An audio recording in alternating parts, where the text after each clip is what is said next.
when Xing Fei's voice cracked and her eyes filled with tears during a recent interview. The studio fell silent. She had been asked a simple question about Menglong, her former co-star and close friend. But what followed was an emotional outpouring that stunned not just the audience but millions of viewers who later saw the clip online. With trembling lips, she confessed that Menglong had endured more than the world ever imagined before his tragic death. It was not just the loneliness of fame, or the ordinary stress of an acting career. According to Xing Fei, Yu had been forced into the darkest corners of China's entertainment world, pressured to attend late-night drinking sessions, coerced into pleasing powerful men behind closed doors, and tormented by the suffocating control of those who promised him success while robbing him of his dignity. The revelation cracked open a case that had already shocked the nation, transforming a personal tragedy into a chilling exposé of systemic abuse. Menglong had always seemed untouchable. His boyish smile, gentle demeanor, and effortless charm on screen made him a favorite among fans. He was often cast as the ideal boyfriend in dramas, the kind of character that made audiences believe in romance again. Behind the carefully constructed image lay a young man crushed under an invisible weight. Xing Fei described nights when Yu would message her at dawn, admitting that he had been at private gatherings where he was told to drink until he collapsed, his health breaking under the strain. Remembered one message that chilled her: "I don't even know who I am anymore. They treat me like I'm property, not a person." At the time, she had begged him to take a break, to escape the cycle. But Yu responded with despair: "If I refuse, my career is over. They'll replace me tomorrow." Gatherings were not just about drinking. Several colleagues later confirmed to investigators that young stars, especially rising male idols, were expected to entertain wealthy investors, directors, and executives in private rooms after public events. Yu was no exception. Sometimes he would be pushed into pouring drinks for men who viewed him less as a performer and more as an ornament. Sometimes the demands went further, spoken but undeniable, leaving him humiliated and broken. He confided to Xing Fei that he felt trapped, unable to fight back. The same fans who adored him on screen had no idea that off-screen he was enduring a nightmare disguised as opportunity. His physical appearance began to change. The once bright-eyed star grew thinner, his face hollow, his energy drained. During one live stream, fans noticed how often he lowered his eyes, avoiding certain questions. "Are you okay?" they asked repeatedly in the comments. He smiled faintly, whispered that he was fine. But his silence was deafening. Behind that silence was a man drowning in exhaustion, fear, and shame. According to diary entries later revealed in court, Yu wrote, "Every glass of alcohol feels like poison, but I am forced to drink it. Every handshake feels like a chain tightening around me." The toxic competition of the industry only worsened his suffering. Gao Tao and Zhang Yuxuan, once considered his friends and colleagues, became constant presences at these nightmarish events. Sometimes they too were summoned. Sometimes they were competitors for the same roles and endorsements. What should have been a professional rivalry turned into a dangerous game of survival.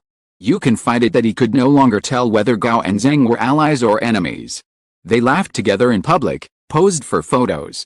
But beneath the surface was a storm of jealousy, suspicion, and resentment, stoked by the unseen hands pulling the strings of their careers. In the weeks leading up to his death, Yu became increasingly paranoid. According to messages later uncovered from his phone, he told a close confidant that he felt watched wherever he went, avoided certain restaurants, canceled social outings, and refused to stay alone in his apartment. The message read, "I think they were punishing me. I didn't please the right person last time. I feel like I'm being followed." This was not the language of a celebrity enjoying his success. It was the confession of a man living in constant fear. When Xing Fei read these words in court, she broke down completely, unable to finish her statement. For her, it was not just the memory of a lost friend, it was the unbearable knowledge that Yu had been crying for help and no one had saved him. The night of the crime remains etched in chilling detail. Yu had been summoned yet again, reportedly to another private gathering where alcohol flowed freely and expectations were heavy. Witnesses later testified that he looked reluctant, almost ill. But he went anyway, compelled by the unwritten laws of survival in showbiz. Gao Tao and Zhang Yuxuan were present that night as well. The court files suggest that both men had been under immense pressure themselves. coerced into proving their loyalty to someone higher up the chain. By the end of the night, words had turned into confrontation, and confrontation into violence. When Yu's body was discovered, the industry reeled in horror, but only a select few understood that his death was not a random explosion of anger, but the climax of months of abuse and systemic corruption. Publicly, the narrative began with shock and grief, but whispers soon grew louder. Fans asked, why had Yu been forced to attend so many late-night drinking sessions? Why had his managers turned a blind eye to his deteriorating health? Why did colleagues like Xing Fei, who clearly knew of his struggles, remain silent until after his death? The answers were tangled in fear. To speak out against the system meant blacklisting, career destruction, or worse.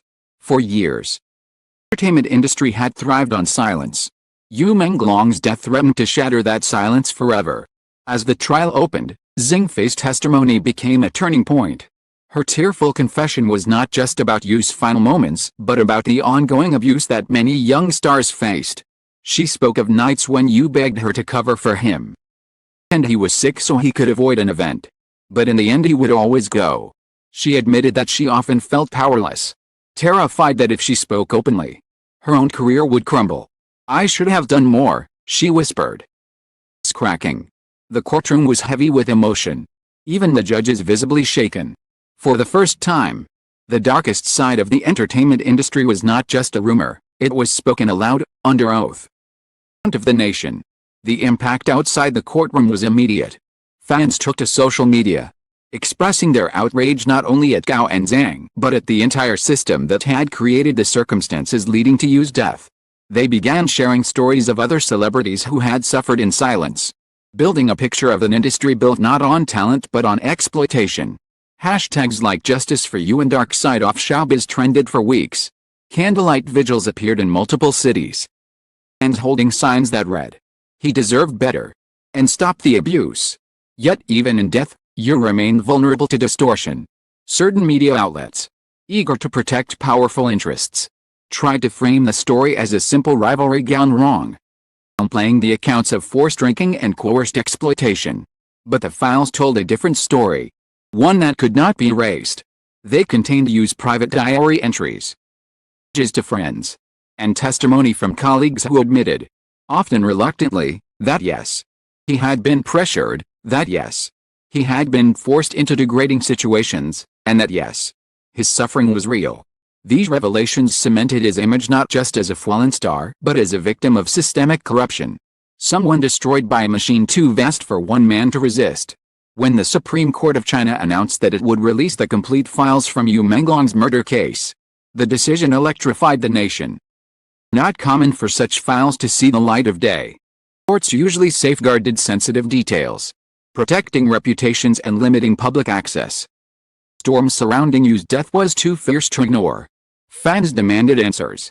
The press demanded transparency. Whispers of systemic abuse grew louder with each passing week.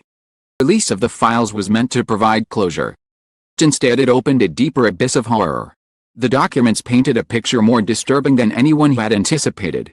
They contained Gao Taiyu's full confession, raw and unfiltered, recorded late at night in an interrogation room after days of denial. He admitted that he had not acted out of jealousy or sudden rage. He had been told to. His voice, captured on tape, broke with sobs as he repeated the same phrase, "I didn't want to do it. I had no choice." The files included detailed transcripts of Zhang Yuxun's testimony as well, in which he admitted he too had been pressured, coerced, and promised rewards if he complied.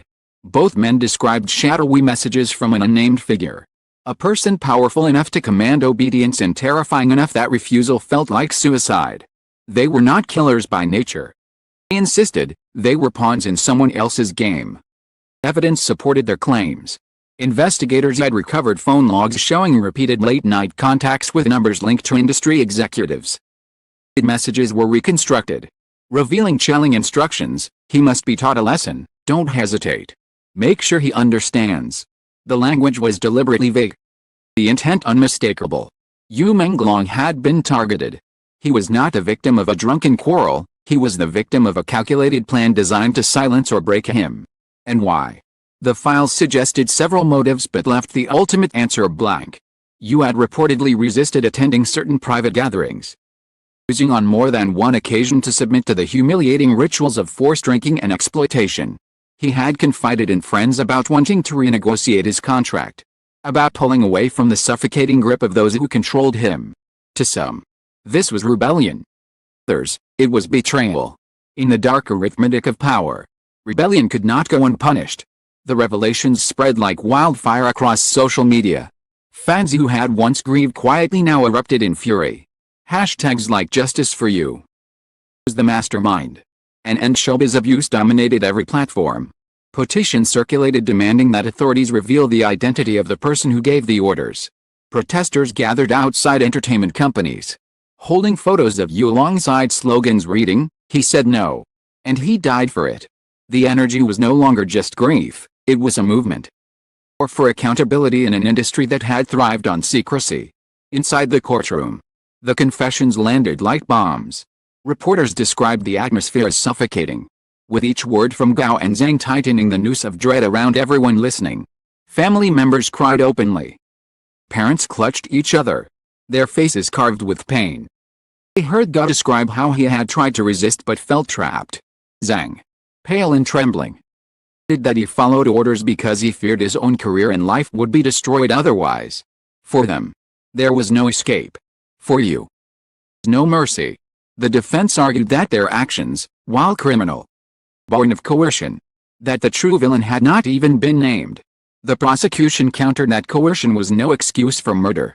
The judges sat grim-faced, expressions betraying the magnitude of what they were hearing. Beyond the courtroom, the files detailed Yu's final months in excruciating detail.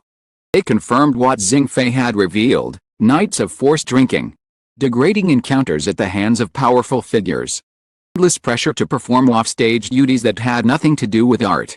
There were diary entries where Yu confessed feeling like his soul was rotting. One passage read, "I drink until I collapse. Laugh when I fall. I wake up with bruises I can't explain. Dream has become my prison." Those words, once private, now became headlines. They were quoted on news broadcasts, on posters, and shared across the internet. They stripped away the last illusion of glamour from Yu's stardom, exposing the grotesque reality beneath. Xing Fei's role in all of this grew even more poignant after the release. Her tearful testimony was no longer just the voice of a grieving friend, it was validation of everything the files revealed. She admitted that she had been aware of Yu's torment but had been too frightened to speak sooner. The files showed that Yu often turned to her for comfort, sending her late-night messages that she sometimes did not know how to answer. "You're stronger than you think," she once wrote back, trying to reassure him. But in her testimony she confessed that she knew her words were hollow. In an interview that went viral, she whispered through tears, he was asking for help, couldn't give it. Now the world finally sees what he endured. The horrifying truth was clear. Yu Menglong had been sacrificed by a system that valued obedience over humanity, profit over dignity. Gao Taiyu and Zhang Yuxun, though culpable, were revealed as tools wielded by unseen hands. The Supreme Court's files pulled back the curtain just enough to expose the machinery but stopped short of naming the operator. That omission infuriated the public. They wanted names. They wanted to see the mastermind dragged into the light. Without that, the sense of justice felt incomplete, leaving a bitter taste even as verdicts were delivered. The sentencing was harsh. Gao Taiyu and Zhang Yuxun were handed long prison terms, condemned for their roles in the killing. Final statements echoed through the courtroom: "We were not free. We were ordered." Their words, in the files, sparked debate across the country. Were they monsters? Or were they victims too? The question had no easy answer.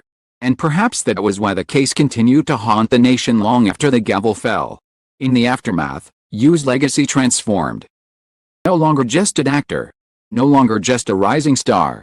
He became a symbol, a martyr of sorts, for all the young talents crushed by the hidden machinery of entertainment. His songs were streamed millions of times as fans turned listening into mourning. His dramas were rewatched, viewers now noticing the sadness in his eyes that had once been overlooked.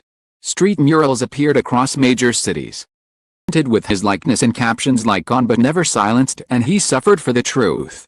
A scholarship fund was created in his name to support young performers in pursuing their art without exploitation. But the deeper impact was cultural. His death forced conversations that the industry had long suppressed. Actors and singers began cautiously speaking out about toxic contracts, unspoken rules, and the endless demands placed on them.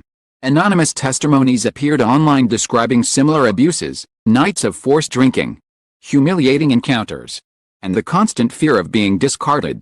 Though many posts were swiftly deleted, the damage was done. The myth of glamorous, untouchable stardom was shattered. Its place emerged the sobering realization that fame in China's entertainment industry often came with a hidden price tag: your body, your dignity, your soul. The media frenzy eventually subsided, but the questions remained. Who had given the orders to Gao and Zhang? Why had you been chosen as the one to be broken, humiliated, and ultimately silenced? The Supreme Court files provided fragments but not the whole picture. Some speculated that his rebellion, his refusal to submit at certain gatherings, was the spark. Others believed he had stumbled upon secrets too dangerous to leave unchallenged. Without names, the truth remained cloaked. The fear was real. If Menglong could be destroyed, who would be next? In the final analysis, the tragedy of Menglong was not just about one man's death. It was about the dark architecture of an industry that feeds on silence. Xing Fei's tears, the confessions of Gao and Zhang, the diary entries, the vigils, the hashtags, all of it formed a collective scream against a system that thrives in the shadows. Were published, yes, but even in their candor they withheld the most crucial detail. The mastermind still lurks unnamed, shadow unbroken. That knowledge leaves the wound open, stirring in the minds of those who loved you and those who simply believed in the possibility of justice. As candles continue to burn in his memory, truth resounds above all others. Menglong's dream was stolen, his dignity stripped, his life extinguished. But his story, carried by those who refuse to forget, has become a weapon against the darkness. The Supreme Court may have closed the case, but the people have not. And perhaps that is the final legacy of Menglong, not silence, not despair, but an enduring demand for truth in a world that has long thrived on lies.